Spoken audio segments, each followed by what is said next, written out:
Hey, good morning to you. Welcome back to the Morning Minute Meditation. Thank you for joining me on this fine morning. The Bible has much to say about money, but it really has a lot to say about the subject of giving. In the Sermon on the Mount, Jesus really deals with every subject in the Christian life, and one of those subjects is the subject of giving.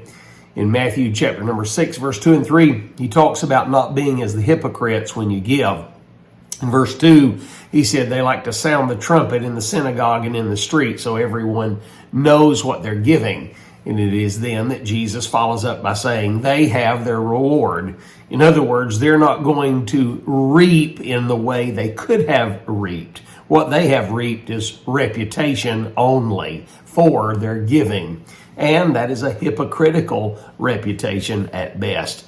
It is in verse number 3 where Jesus makes this statement about giving.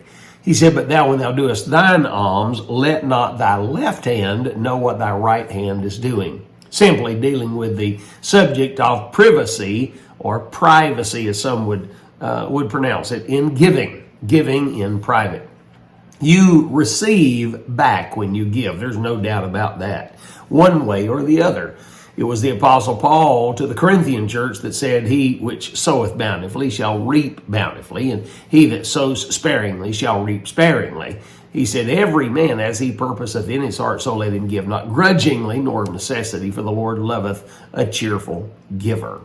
Charles Spurgeon and his wife, Susanna, or affectionately referred to as Susie, had chickens, and they always had a good stock of eggs that their laying hens were laying off for them, and they would sell the eggs. They wouldn't give them away at all, and even to their own family members. Their family members would say, "Can I have a dozen eggs?" And they would say, "Yes, if you pay for them, you can have a dozen eggs."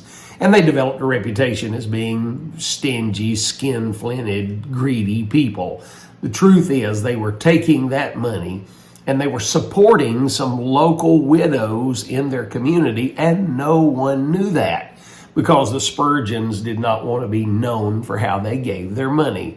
You see, that genuinely is Christian giving, and they developed a reputation that most of us wouldn't want to have as being greedy, when the truth is they weren't greedy at all. They were very much giving people, and God blessed them in return. Let me ask you this question. Do you have multiple stories of how God has blessed you in your giving? I do, and I hope you do too. I hope that you have some stories that you could tell to your children about the importance of giving and how God blesses a cheerful giver. Think on these things today, my dearly beloved. Have yourself a great day in the house of the Lord.